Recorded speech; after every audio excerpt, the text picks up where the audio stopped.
Welcome, folks. This is Tom O'Brien of TFNN.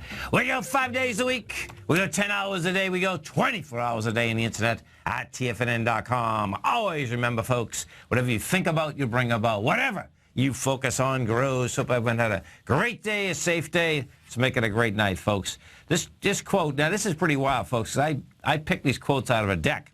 This is by Chuck Knox, and Belichick just tied Chuck Knox 4 Super Bowls. Pretty intense. Always have a plan and believe in it. Nothing good happens by accident. It's pretty intense. Market-wise, let's take a look at it out here. Dow Industrial's up 196. You get NASDAQ up 41. S&P's up 28. Gold contract trading at 1,275. They couldn't knock gold down. Was down about 10 bucks. Bottom line came all the way back. Silver up 7 cents at $17.21. Platinum down $11 at $1,335 an ounce. Oil, light sweet oil, up $1.55, trading out at $49.79. Bonds, 10-year up 1 tick at $130.26. 30-year up 20 ticks at $150.21. Bottom line, bonds, folks, want much higher price, lower yield. What you also had come out here on that's on a technical basis, on a fundamental basis, what you had out here is that the Treasury came out saying how much money they're going to need in the next 3 months, and they reduced that level by an extraordinary amount, folks. They're only going to push out $155 billion in notes, bonds in the next 3 months. That's $54 billion with a B down. So it's a big number. Bottom line, there's more demand than there's supply of inside the bond market. So you're going to see this bond market continue to go higher, the yield go lower. King dollar. Let's take a look at King dollar. King dollar was up, was down 193 ticks, trading at 94.80. And gold. Gold refuses to back off. Gold is at $12.75. Gold, folks, looks like a very large ABC structure up to the $1,400 area. Our phone number is 877-927-6648. Give us a call, folks. Want to know what's going on in your world. In the world of the S&Ps, let's take a look at them. What do you have? Okay, we had a surge, nice surge, no doubt, coming into the close out here. If we take a look at the SPY first, the SPY, what you're going to see in the SPY, we'll put this on a daily basis in the SPY. SPY right now is trading out at 201.92. And what we had, SPY goes into the last 2 swing lows, does it with lighter volume. We did 155 million shares. Last time we were down here,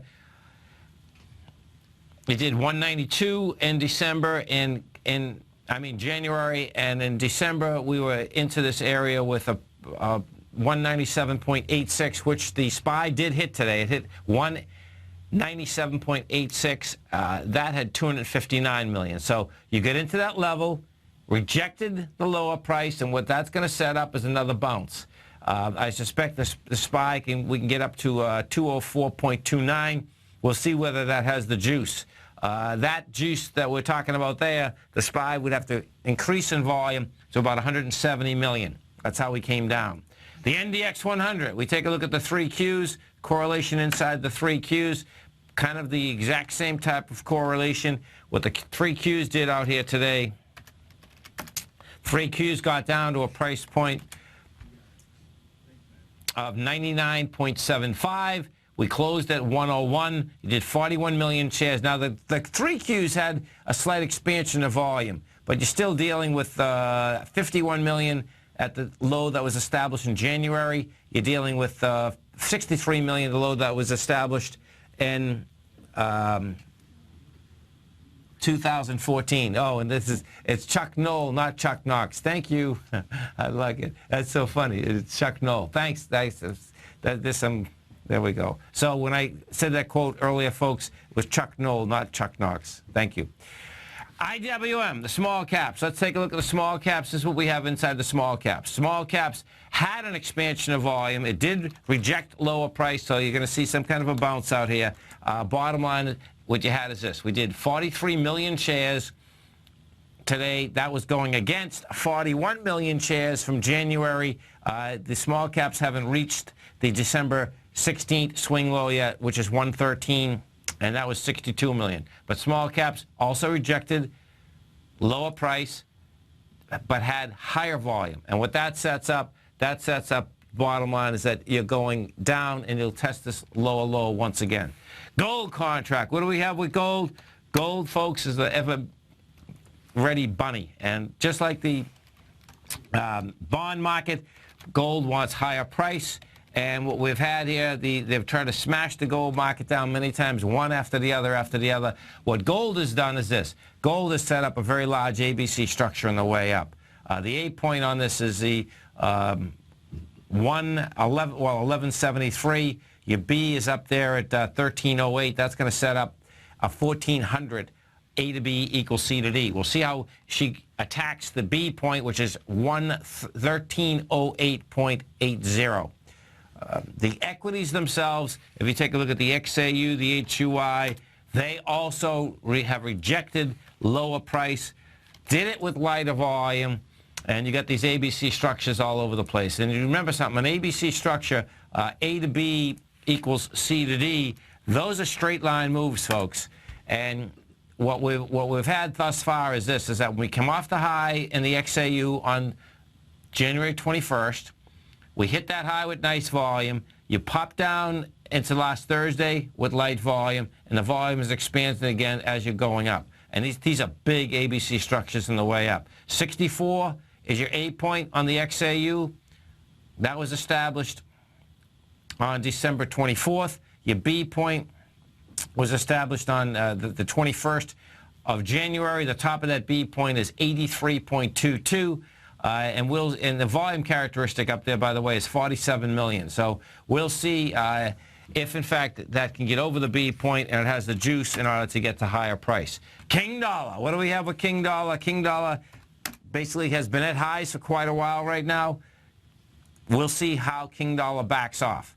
On a weekly basis, what you're going to be looking for is this. Right now, we're at 94.73. On a weekly basis, you get a close that's under 93.56. That would set up a pullback. And we'll see once that gets established, if in fact it gets established, what type of volume we come off of that pullback with. If you come off that with high volume on the way down, that basically sets up big problems.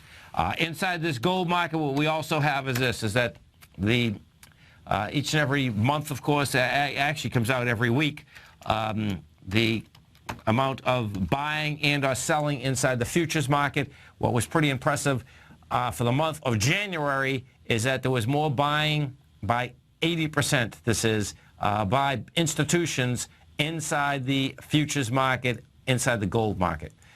So we'll see where that baby shakes out, but there's some monsters inside there right now that basically not only are buying, it looks to me like they're pushing this market around quite a bit. Because, see, what had happened last week, last Thursday, when the gold market had got down to that 1252 area, the equities refused to back off, period.